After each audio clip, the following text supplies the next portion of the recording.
रामगढ़ एक बहुत ही छोटा गांव था जिसमें बस एक ही दुकान थी और उस दुकान का दुकानदार सुखिया बहुत ही घमंडी था। उसे इस बात का घमंड था कि गांव वालों के पास कुछ भी खरीदने के लिए उसकी दुकान में आने के अलावा और कोई चारा नहीं था, इसलिए वह सबसे बुरा व्यवहार करता था। सुखिया जी, हम कब से यहाँ खड़े हैं, अब तो सामान दे दो। अरे देख नहीं रहे कितनी गर्मी है, ठीक से पंखा भी नहीं करने देते। जल्दी जल्दी बताओ क्या चाहिए। मुझे 1 किलो चावल देना। अरे सुनते हो, आकर खाना खा लो। हाँ हाँ अभी आया। सुखिया, ये तो बहुत गलत बात है। हम इतनी देर से यहाँ धूप में खड़े हैं और तुम हमें बिना सामान दिए दुकान बंद कर रहे हो। अरे तो मेरे लिए खड़े थे क्या? अपने लिए खड़े थे? सामान तुम्हें चाहिए या मुझे? अगर इतनी ही दिक्कत है तो जाओ और कहीं और से खरीद लो। अपने घमंड में चूर सुखिया दुकान बंद करके चला गया और गांव वाले चाहकर भी कुछ नहीं कर सकते सिवाय आपस में बात करने की। सुखिया की रोज रोज की यही कहानी थी। फिर एक दिन एक बूढ़े बाबा उसकी दुकान में आया और देखा सुखिया अपनी दुकान में सो रहा है। सुनो बेटा, बहुत जोर से भूख लगी है, कुछ खाने को मिलेगा। दिखाई नहीं देता मैं सो रहा हूँ। आ जाते हैं परेशान करने, जाओ बाद में आना। पर बेटा, भूख तो मुझे अभी लगी है, फिर बाद में आकर क्या करूँगा। ठीक है, बोलो क्या चाहिए। वो फल दे दो बेटा। धन्यवाद बेटा, भगवान तुम्हारा भला करे, तुम पर उनकी कृपा बनी रहे। रुको, मुझे कृपा नहीं, पैसे चाहिए पैसे। इसके 20 रुपए हुए, चलो पैसे निकालो जल्दी। मैं तो एक गरीब बूढ़ा हूँ बेटे, मेरे पास पैसे नहीं हैं। क्या पैसे नहीं है? तो फिर यहाँ मुफ्त में मेरा समय बर्बाद करने आए हो? चलो जाओ यहाँ से, पता नहीं कहाँ कहाँ से चले आते हैं। पैसे ना मिलने पर सुखिया गुस्सा हो गया और बिना सोचे समझे बाबा से अपने फल छीन लिए और उसे वहां से जाने को कहा। तभी पीछे से मनोज आ रहा था और उसने सुखिया को ऐसा करते हुए देखा और तुरंत वहां गया।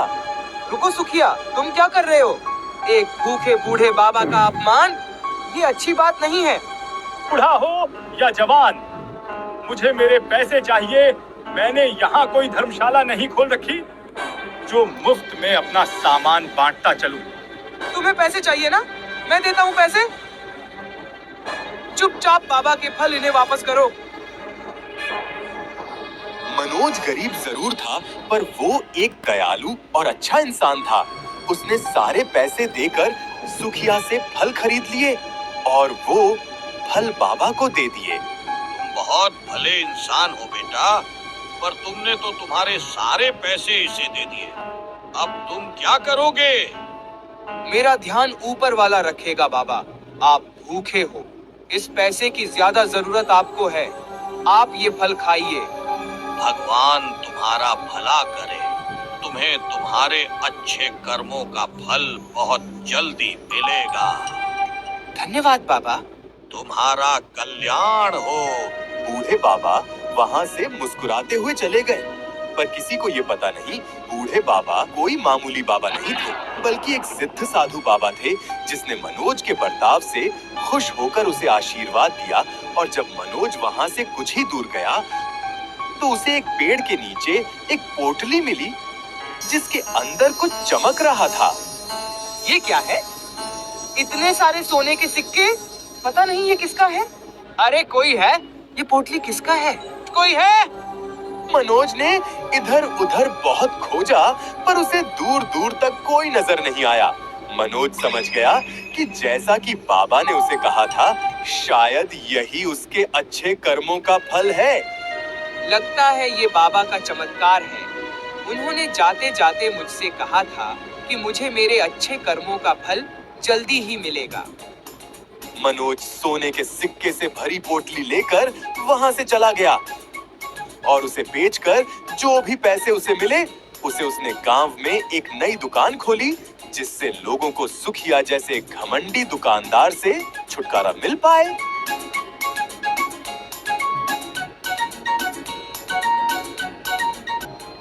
ये दुकान खोलकर तुमने बहुत अच्छा किया मनोज। कम से कम अब हमें सुखिया के घमंड का सामना नहीं करना पड़ेगा। पर इतने सारे पैसे तुम्हारे पास आए कैसे? सब ऊपर वाले की कृपा है। मनोज की दुकान खुलते ही लोगों ने सुखिया की दुकान में जाना बंद कर दिया, जिससे सुखिया, जो गांव का सबसे अमीर आदमी था, वो गरीब होने लगा।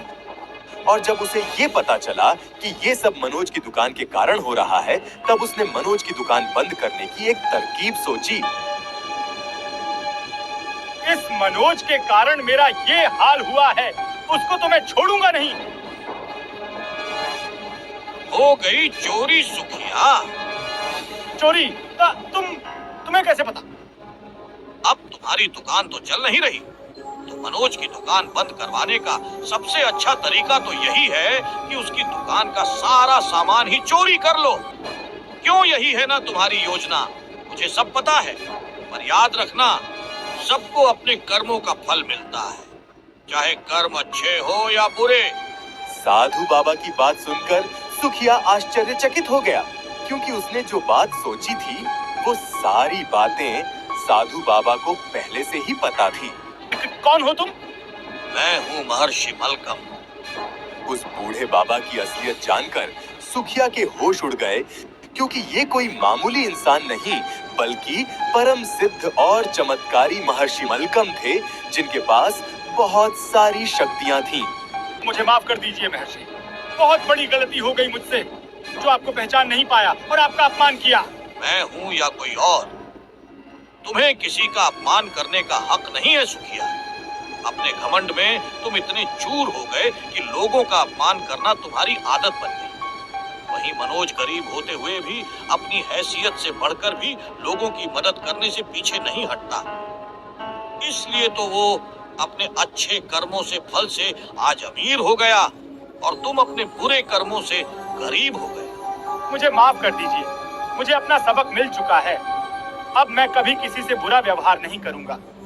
ठीक है, इस बात को याद रखना, और मनोज की दुकान का सारा सामान वापस रख दो। जो आज्ञा बाबा, आपका बहुत बहुत धन्यवाद। महर्षि मलकम वहां से गायब हो गए, और सुखिया को उसका सबक मिल चुका था। उसने तुरंत चुराया हुआ सामान मनोज के दुकान में रख दिया और वहां से चला गया। उसके बाद सुखिया का घमंड हमेशा के लिए खत्म हो गया। धीरे धीरे उसके अच्छे व्यवहार के कारण लोग फिर से उसकी दुकान में आने लगे, और अब रामगढ़ में दो दुकान थे।